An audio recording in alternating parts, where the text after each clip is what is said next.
அன்பு நெஞ்சங்களே, இறைவன் நமக்கு தந்த புதிய நாளிலே இறைவனுக்கு நன்றி கூறி இறை வார்த்தையால் நம் வாழ்வை பயனுள்ளதாக மாற்றுவோம். இறைவன் நாம் அனைவரை நிறைவாக ஆசீர்வதித்து பாதுகாத்து வழி நடத்துவாராக. இன்றைய விழா புனித தோமா பெருவிழா. யோவான் நற்செய்தி நூல் பிரிவு 20, இறை சொற்றொடர்கள் 24 முதல் 29 முடிய.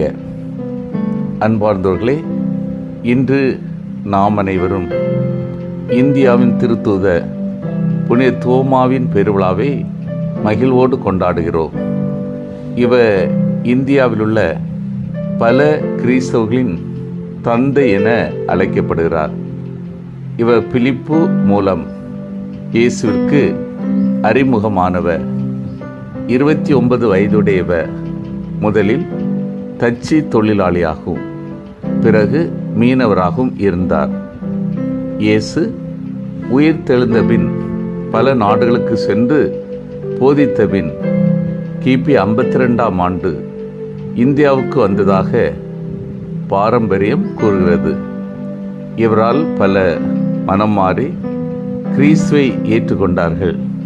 இவர் கேரளாவில் 7 திரு அவைகளை எழுப்பியதாக வரலாறு கூறுகிறது. பின்னர் நடைபெற்ற வேத கலாபனையின் போது ஜூலை 3ஆம் தேதி கிபி 72இல் சென்னையில் உள்ள சின்னமலையில் ஈட்டியால் குத்தப்பட்டு மரணமடைந்தார் என்று பாரம்பரியம் கூறுகிறது. சாந்தோம் பகுதிக்கு கொண்டு வரப்பட்டு அவருடைய உடலை புதைத்த போது ஆண்டவரின் விழாவை தொட்ட அவரது வலது கரம் கல்லறைக்குள் செல்ல மறுத்துவிட்டதாம். பலமுறை முயன்றும் முடியாததால் வலது கரத்தை வெளியில் வைத்தே புதைத்தாக மான்ஸ்ரெட் கூறுகிறார். அந்த கல்லறை மீதுதான் இன்று சாந்தோம் பேராலயம் அழகுற நிற்கிறது. புனித தோமா ஒரு தீவிர விசுவாசி. இயேசுவின் மேல் அளவில்லாத பற்று கொண்டிருந்தார். துணிவு மிக்கவர். அதனால்தான் இயேசு இறந்த பின்பு அனைத்து சீடர்களும் பூட்டிய அறையில் இருந்தபோது தோமா மட்டும் வெளியில் மக்கள் மத்தியில் நடமாடிக்கொண்டிருந்தார். இதை லாச நோயிற்றிருந்த போது இயேசு தம் சீடர்களிடம், வாருங்கள் யூதேயாவிற்கு போவோம் என்றதற்கு சீடர்கள் அஞ்சினார்கள். ஏனெனில் யூதர்கள் இயேசுவின் மேல் கல்லெறிய காத்திருந்தார்கள். அப்போதும் தோமா மட்டுமே துணிவோடு தம் உடன் சீடரிடம், நாமும் செல்வோம், அவரோடு இறப்போம் என்றார். யோவான் ஆம், அவர் அன்று சொன்ன வார்த்தை தனது வாழ்வில் பின்பற்றினார். ஆண்டவர் இயேசுக்காக தனது இரத்தத்தை சிந்திய சாட்சிய வாழ்ந்து உயிர் விட்டார். புனித தோமா சில நேரங்களில் சந்தேக பெயரொலியாக தென்பட்டாலும் அவர் உண்மையில் அது போன்றவர் அல்ல. அவர் இயேசுவின் மேல் நம்பிக்கை கொள்ளாவிட்டால், வாருங்கள் நாமும் செல்வோம், அவரோடு இறப்போம் என்று நிச்சயம் சொல்லியிருக்க மாட்டார். மாறாக புனித தோமா மற்ற சீடர்களின் மத்தியில் உலக கண்ணோட்டத்தையும் மக்களின் எண்ணங்களின் பிரதிபலிப்பையும் எடுத்து காட்டுவோர் கால கண்ணாடியாகத்தான் இருந்திருக்கிறார். இறுதி ராவணையின் போது, நான் உங்களுக்கு இடம் ஏற்பாடு செய்த பின்னர் திரும்பி வந்து உங்களை என்னிடம் அழைத்து கொள்வேன். நான் போகும் இடத்துக்கு வழி உங்களுக்கு தெரியும் என்று இயேசு சீடர்களை பார்த்து கூறும்போது தோமா அவரிடம், ஆண்டவரே, நீர் எங்கே போகிறீர் என்றே எங்களுக்கு தெரியாது. அப்படி இருக்க நீர் போகும் இடத்திற்கான வழியை நாங்கள் எப்படி தெரிந்து கொள்ள இயலும் என்கிறார். இயேசு அவரிடம், வழியும் உண்மையும் வாழ்வு நானே, என் வழியாய் அன்றி எவரும் தந்தையிடம் வருவதில்லை என்று கூறினார். தோமாவின் இந்த கேள்விதான் நாம் விண்ணரசை அடைய இயேசுதான் வழி என்ற சத்திய உண்மையை நாம் புரிந்து கொள்ள உதவுகின்ற அச்சாணி. அதே போன்றுதான் இயேசுவை நாங்கள் கண்டோம், என்று சீடர்கள் கூறியதற்கு தோமா அதனை நம்ப தயாராக இல்லை. ஏனென்றால் தோமா அவர்களின் பதிலை கேட்டு மன திருப்தி அடையவில்லை. அதனால்தான் அவர்களிடம் அவருடைய கைகளில் ஆணிகளால் ஏற்பட்ட தழும்பை பார்த்து அதில் என் விரலை விட்டு அவர் விழாவில் என் கையை விட்டாலன்றி நான் நம்ப மாட்டேன் என்று கூறுகிறார். இயேசு மீண்டும் தோன்றிய போது தோமா இயேசுவின் விழாவிலும் கையிலும் கைகளை விடவில்லை. மாறாக மண்டிட்டு வணங்கி, நீரே என் ஆண்டவர், நீரே என் கடவுள் என்று அறிக்கையிடுகிறார். உலகெங்கும் சென்று படைப்பிற்கெல்லாம் நற்செய்தியை பறைசாற்றுங்கள் என்று கூறிய இயேசின் வார்த்தையை தூயாவின் வருகைக்கு பிறகு உணர்ந்த திருத்துவர்கள் நற்செய்தி அறிவிக்க புறப்பட்டார்கள். யார் யார் எங்கு செல்வது என்று பார்க்க சீட்டு குலுக்கினார்கள்.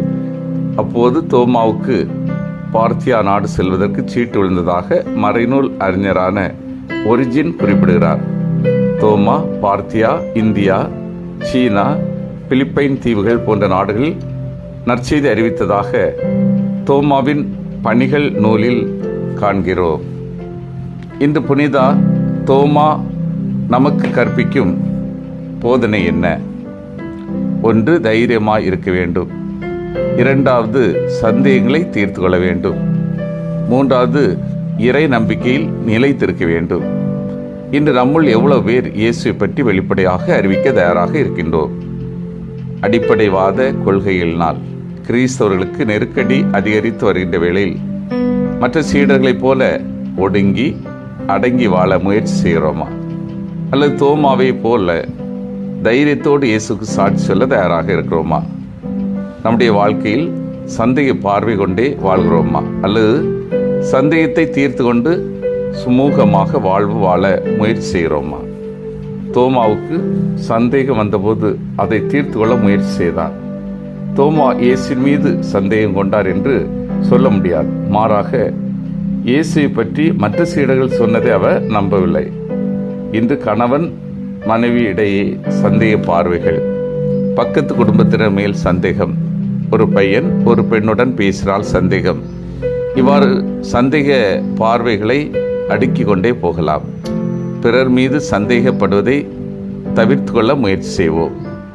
இன்று இந்தியாவில் 2.6% கிறிஸ்தவர்கள், அதாவது ஏறக்குறைய 2 கோடி கிறிஸ்தவர்கள்.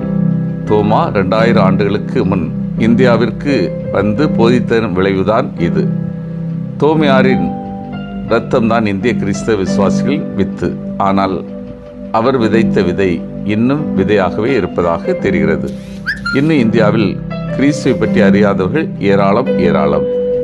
கிறிஸ்தவ மதத்தை வளர்ப்பதில் நமக்குள்ள பங்கு என்ன? குருக்களையும் துறவரத்தாரையும் பற்றி குறை கூறிக்கொண்டே வாழ்க்கையை கழித்து விடுகிறோமா? கத்தோலிக்க சமயத்தை விட்டுவிட்டு பிற சமய சபையினரின் பேரில் அவர்களோடு சேர்ந்து கொண்டு கிறிஸ்தவத்தை மறுதளிக்கின்றோமா? நாம் நம்முடைய வாழ்வில் தைரியசாலிகளாக பிறர் மீதுள்ள சந்தேகங்களை தீர்த்து கொண்டு இறை நம்பிக்கை நெறியில் மேன்மேலும் வளர புனித தோமா வழியாக நாம் வரம் கேட்போம். சிந்தித்து தியானித்து செயல்படுவோம். நான் துணிச்சலோடு இயேசின் பணியை செய்கின்றேனா?